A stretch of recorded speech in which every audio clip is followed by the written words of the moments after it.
हंगामा और वाद विवाद के बाद विजय कुमार सिन्हा बिहार विधानसभा के स्पीकर चुन लिए गए। 126 बनाम 114। देखिए, पहले से ही तय था कि एक औपचारिकता बस है विजय कुमार सिन्हा का चुनाव, वो स्पीकर चुन लिए गए।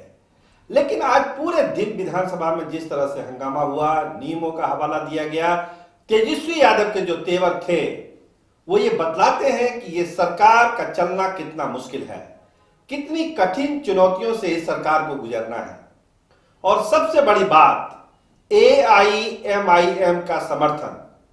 देखिए, ये जो चुनाव हुआ है स्पीकर का, उसमें जो मजलिस के 5 विधायक थे उन्होंने अवध बिहारी चौधरी के पक्ष में वोट डाला। तो इसके क्या माने निकाले जा सकते हैं कि एक दायरा जो महागठबंधन का है वो बढ़ा। अख्तर उल ईमान साहब ने, देखिए सदन में पहले क्या कहा, पहले उनकी बात सुनिए कि उन्होंने सदन में कहा क्या। कि आज जो स्पीकर पद के चुनाव कराया जा रहा है, इस बात की भी गुंजाइश थी कि स्पीकर के ओहदे पर बैठने वाला शख्स पक्ष और विपक्ष से ऊपर होता है, वो कस्टोडियन ऑफ द हाउस होता है। हर चंद के इलेक्शन की गुंजाइश है, लेकिन अध्यक्ष महोदय, अगर हाउस को एतमाद में लेकर इस बात की गुंजाइश की जाती कि साहब सर्वसम्मत से चुनाव हो जाए और ये परिपाटी भी हमारे बुजुर्गों की रही है, उस परिपाटी की भी रखवाली भी हो जाए, तो मैं समझता हूं ये सदन के लिए अच्छा होता और बिहार में एक अच्छा संदेश जाता। मेरी पार्टी की ओर से आग्रह और निवेदन है कि सर्वसम्मत से कराया जाए। गुंजाइश भी है कि हमारे दरमियान में 2 उम्मीदवार हैं, अगर अध्यक्ष और उपाध्यक्ष का चुनाव कर लिया जाए तो सर्वसम्मत से मामला निपट सकता है। मैं इस बात की गुंजाइश अगर है तो इस पर ध्यान दिया जाए, ये हमारी पार्टी की भावना है। ठीक है, धन्यवाद। जो प्रक्रिया अभी है उसको पढ़ करके यह बता दिया जाता है, और जब चुनाव की बात आएगी उस समय आपकी बात को हम सभा सदन के सामने रखना चाहेंगे।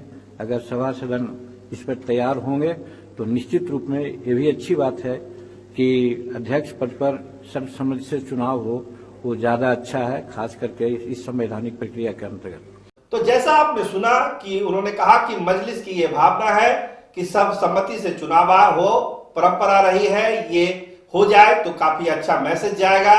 स्पीकर हो जाए, डिप्टी स्पीकर हो जाए, बंटवारा हो जाए, एक सत्ता पक्ष को चला जाए, एक विपक्ष को चला जाए। वो चाहते थे कि सर्वसम्मति से ऐसा हो जाए, लेकिन ऐसा हुआ नहीं और चुनाव की नौबत आई। और आखिरकार एक जो कयास लगाए जा रहे थे कि क्या अपसेट हो जाएंगे AIM के विधायक, क्या होगा, उनका रुख क्या होगा, तो इन सब कयासों को खारिज करते हुए मजलिस के 5 विधायकों ने महागठबंधन के जो उम्मीदवार थे अवध बिहारी चौधरी के पक्ष में वोट दिया, इसीलिए वो संख्या 114 तक पहुंची। तो 126 बनाम 114। तो अब मानिए कि जो फासला है कितना घटता जा रहा है।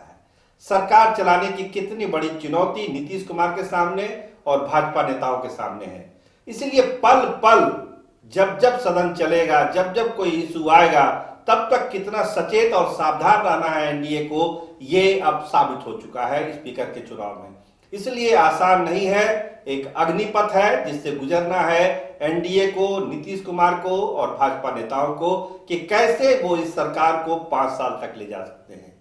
जैसा निर्दलीय विधायक के बारे में आज साफ हुआ, पहले भी सुमित कुमार सिंह कह रहे थे कि वो नीतीश कुमार के सरकार को समर्थन दे रहे हैं, विकास को समर्थन दे रहे हैं, तो आज उनका वोट भी एनडीए के खाते में गया, इसलिए वो संख्या 126 तक पहुंची। तो क्लियर है, बहुत कठिन डगर है नीतीश सरकार की। ये जो अभी कार्यकाल शुरू हुआ है, पहला सत्र है, तो चुनौतियां बहुत बड़ी है और पल पल जो चुनौती आएगी उसका सामना कैसे होगा ये देखना बड़ा रोचक होगा। क्योंकि आज जो कहानी हुई है उससे साफ है कि तेजस्वी यादव दम मारने वाले लोगों में से नहीं है। वो पूरी ताकत लगाएंगे कि कहीं ना कहीं से कोई कमजोर कड़ी एनडीए की वो पकड़ते रहे, सरकार को घेरते रहे, और जो पब्लिक का इशू है वो प्रमुखता से सदन में उठे और सरकार को उसका जवाब देना ही पड़े। कैमरामैन राहुल आज के साथ मैं सरोज सिंह, धन्यवाद, नमस्कार।